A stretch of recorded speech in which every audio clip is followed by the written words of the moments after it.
स्पर्श हुआ, काम तो भीतर था ही, अब इस कामनी को पाने की चाहत भी प्रकट हो गई।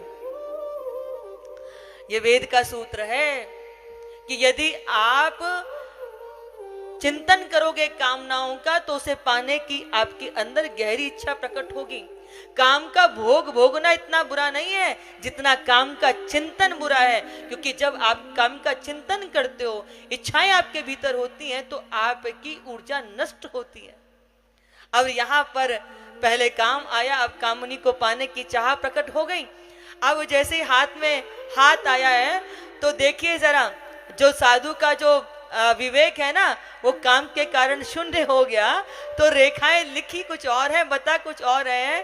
कह रहे हैं जिसके साथ इसका विवाह होगा वो त्रिलोकी का नाथ होगा, चहुं और उसका यश होगा, सारी दुनिया उसकी कथा करेगी, जबकि है उसमें लिखा हुआ कि इसका विवाह त्रिलोकी के नाथ के साथ ही होगा। लेकिन क्या कह रहे हैं, जिसके साथ इसका विवाह होगा वो त्रिलोकी का नाथ होगा। विवेक शून्य हो गया। होता यह है कि गृहस्थियों के हाथ में साधु के चरण होते हैं, हाँ, पर साधु के हाथ में गृहस्थियों का हाथ हो जाएगा तो यही तो स्थिति होगी। और ये हम सब का विचारणीय प्रश्न है कि जो विरक्त होता है ना, जो विरक्त होता है, अगर वो समाज का चिंतन करेगा तो उसके भीतर भी आसक्ति बैठ जाती है। अब यहाँ पर इनको पाने की देखो ऐसी चटपटी लगी है। देखो जरा कि कहा भगवान से ये इस प्रकार अपनी प्रशंसा करने के लिए गए थे कि मैंने काम पर विजय प्राप्त कर ली। अब कामनी को पाने के लिए आकुल हो गए, व्याकुल हो गए, मन में सोचने लगे कि मैं किस प्रकार इसको प्राप्त कर लूं। जब तप कछ होई नहीं तेई काला, हे विधि मिले कवन विधि बाला। अब जब तक भजन नहीं होगा, अब तो मुझे किसी भी प्रकार से ये मिल जाए। तो वो उठ के जाने लगे। तो शीलनिधि राजा ने कहा, महाराज कहाँ जा रहे हो, थोड़ी देर के बाद तो विवाह ही है, आप वर वधु दोनों को आशीर्वाद दीजिए। तो ये भीतर ही भीतर सोच रहे हैं कि अब मैं इनको क्या आशीर्वाद दूं, अब तो मुझे स्वयं आशीर्वाद की आवश्यकता है। यहां से जल्दी जल्दी भागे कि बाकी तो सब कुछ ठीक है, बस अगर मुझे रूप भी प्राप्त हो जाए तो मैं भी इनको प्राप्त कर सकता हूं। पर रूप कहां से मिलेगा? तो इन्हें याद आया कि रूप तो मुझे जो है भगवान विष्णु ही दे सकते हैं। अब भगवान विष्णु तो क्षीर सागर में, अगर मैं वहां तक जाऊंगा तब तक तो इनकी जयमाल हो जाएगी। वहीं खड़े खड़े भगवान को पुकारने लगे हैं, श्रीमन नारायण भवतारायण, श्रीमन नारायण भवतारायण, श्रीमन नारायण भवतारायण, श्रीमन नारायण भवतारायण, श्रीमन नारायण नारायण नारायण, श्रीमन नारायण नारायण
माला तोड़ दी है, अपने वीणा के उस एक तारे को उठा करके फेंक दिया है। बस पुकारने लगे, आर्तनाद से भगवान को पुकारा तो भगवान भी तो अपने भक्तों को उतारने के लिए धीर खड़े रहते हैं। एक ही क्षणार्ध में वहां प्रकट हो गए। प्रभु को सम्मुख देखा तो चरणों में साष्टांग प्रणाम किया। भगवान ने कहा, नारद क्या हुआ?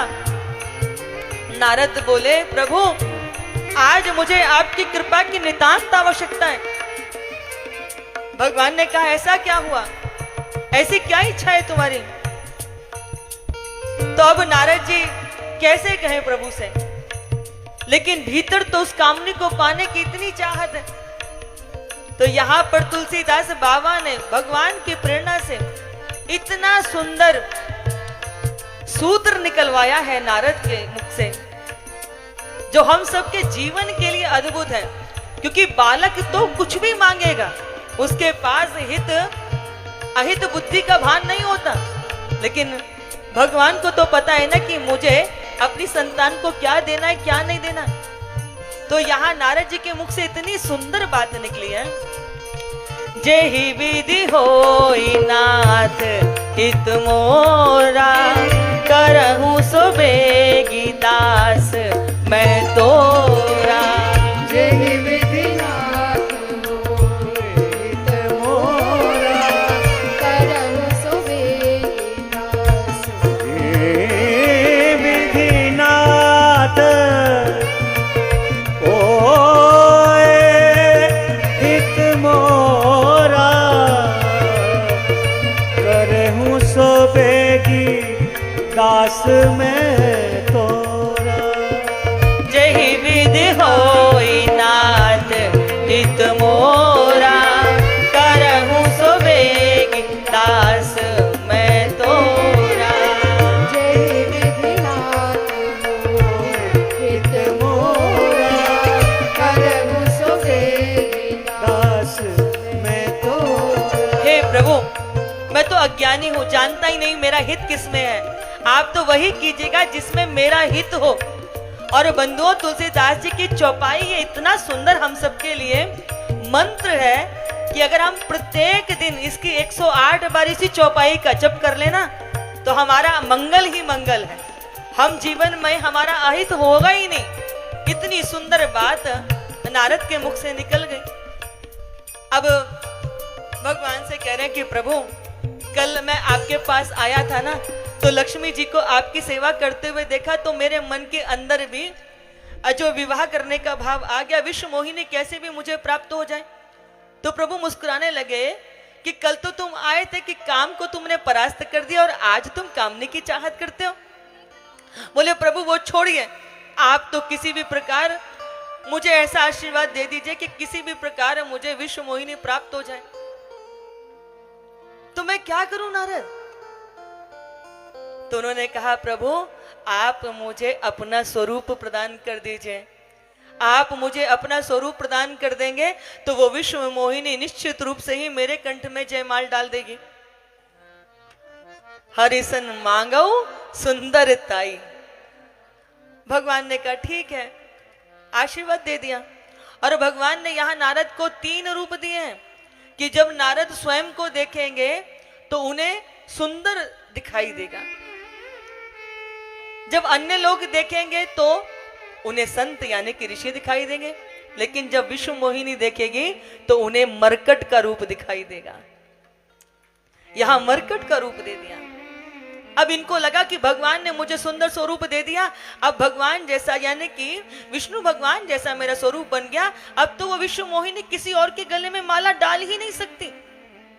ये दौड़े दौड़े आए और जहां स्वयंवर के लिए पंक्तियां बनी हुई थी, उस पंक्तियों में सबसे पहली पंक्ति में आकर के पहले स्थान पर बैठ गए, ताकि जैसे ही विश्व मोहिनी जयमाला लेकर के आए उसको मुझे ढूंढना ना पड़े, उसकी दृष्टि मुझ पे अपने आप ही पड़ जाए और यहां से निकलने में भी आसानी होगी। क्योंकि जब वो मुझे जयमाल डाल देगी तो फिर सारे लोग बधाई देने के लिए आएंगे ना, इसलिए यहां से निकलने में भी सुगमता रहेगी। आकर के यहां बैठ गए। कैसा स्वरूप है इनका? मरकट जैसा। विश्व मोहिनी जैसे ही माला लेकर के आई, हाथ में जयमाल लेकर के आई, और ये उचक उचक करके देख रहे हैं कि विश्व मोहिनी को कष्ट ना करना पड़े, उसकी दृष्टि मुझ पे वैसी देखते ही पड़ जाए। जैसे ही विश्व मोहिनी वहां से होकर के निकली, पहली पंक्ति में पहले ही स्थान पर जब बंदर को बैठे हुए देखा, मरकट बदन भयंकर देही, देखत हृदय क्रोध भाते। उस बंदर मुख को देख करके इनके हृदय में क्रोध उत्पन्न हो गया। अरे जिस पहली पंक्ति में बंदर बैठे उसमें आगे भी ऐसे होंगे, इसलिए उन्होंने उस पंक्ति को ही त्याग कर आगे बढ़ गई। नारद जी को लगा इसने मुझे देखा नहीं, लगता है ये मुझे देखना भूल गई, तो वो अपने स्थान से खड़े हुए। और इधर एक और घटना घटित होती है कि नारद जी की स्थिति को देखने के लिए भगवान शंकर के 2 गण वहां पहुंचे हैं, वो आकर के बैठे हुए हैं। जब नारद जी आके बैठे थे ना, तो बड़ी प्रशंसा करने लगे। अरे आप चिंता क्यों करते हो, आप तो इतने सुंदर हो, इतना सुंदर आपका रूप है, विश्व मोहिनी आपके अलावा किसी के गले में जयमाल ही नहीं डाल सकती, और ये फूल रहे हैं, प्रशंसा से फूल रहे हैं। जब काम के बाण से विदित होता है ना, तो व्यक्ति को व्यंग भी समझ में नहीं आता। जब आगे बढ़ी और ये उचक उचक करके खड़े होकर के देखने लगे कि एक बार ये मुझे देख ले, तो वो दोनों गण कहते हैं महाराज चिंता मत करो, वो आप ही के गले में जयमाल डालेगी। लेकिन विश्व मोहिनी आगे बढ़ गई, और आगे मध्य की पंक्ति में कौन बैठे हैं? स्वयं भगवान विष्णु राजकुमार का रूप लेके बैठे हैं। और यहां भगवान ने बड़ी सुंदर एक बात कही है। क्या कही है? बोले जहां स्वयं भगवान का भक्त बैठा हो, जहां स्वयं संत बैठा हो, वहां भला भगवान की माया कैसे जा सकती है? अरे जहां भगवान का भक्त बैठता है ना, वहां माया उस व्यक्ति के पास तो क्या, उसके साथ वाले व्यक्तियों के पास भी जाने की सामर्थ्य प्रकट नहीं कर सकती। और यहां भगवान ने उस भक्ति की मर्यादा को, उसकी विशेषता को हम सबके प्रमुख प्रकट किया है कि जहां भक्ति होती है, जहां भजन होता है, जहां संत होते हैं, वहां भगवान की माया अपनी कला कुछ दिखा नहीं सकती है। विश्व मोहिनी आगे बढ़ी, जाकर के उन्होंने उन राजाओं के मध्य में बैठे भगवान विष्णु के ही गले में जयमाल डाल दी। दुल्हन ले गए लक्ष्य निवासा, नृप समाज सब भयउ निराशा। जैसे ही जयमाल डाली है, नारद जी ऐसे दुखी हो गए जैसे किसी व्यक्ति के हाथ से सर्वस्व लुट जाए। बड़े दुखी हो गए, और जो गण थे वो उनका उपहास करने लगे। आहा देखो आए थे विवाह करने के लिए, अरे अपना मुख जाके दर्पण में देखा है? जो किसी के कष्ट पर हंसे, किसी का की उपेक्षा करे, उसका मजाक बनाए। नारद जी ने कहा तुम मेरी इस स्थिति पर हंसते हो, जाओ जाकर के राक्षस बन जाओ। और यही दोनों राक्षस एक कल्प में रावण और कुंभकर्ण बने हैं। नारद जी दुखी होकर के वहां से लौटे, बाहर जाकर के तालाब में हाथ मुंह धोने के लिए जैसे ही झुके, तैसे क्या देखते हैं, तालाब के जल में उन्होंने जैसे ही अपना मुख देखा, तो उसमें क्या देखा कि उनका मुख बंदर जैसा है। बंदर जैसा मुख है। अब तो हृदय में इतना क्रोध प्रकट हो गया। देखो जरा, पहले काम ने प्रवेश किया, काम जब पूर्ण नहीं हुआ तो फिर क्रोध प्रकट हो गया, और क्रोध जब प्रकट हुआ तो फिर अब भगवान से युद्ध करने के लिए चले। भगवान से युद्ध करने के लिए, झगड़ा करने के लिए चले हैं। पर यहां भगवान ने नारद की रक्षा क्यों करी है? माताओं क्यों करी है? देखो जरा कितनी सुंदर सी बात है।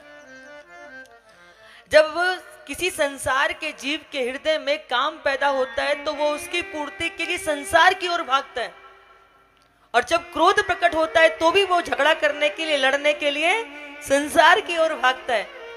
लेकिन जब नारद जी के हृदय के अंदर कामना पैदा हुई तो उसकी पूर्ति के लिए भी वो कहां भागे? प्रभु की ओर। और जब क्रोध प्रकट हुआ तो क्रोध में भी वो कहां जा रहे हैं? प्रभु की ओर। यानी कि तेरा तुझको अर्पण क्या लागे मेरा, हर स्थिति में जो भगवान की तरफ होता है। भगवान कहते हैं कि जब तू मेरी तरफ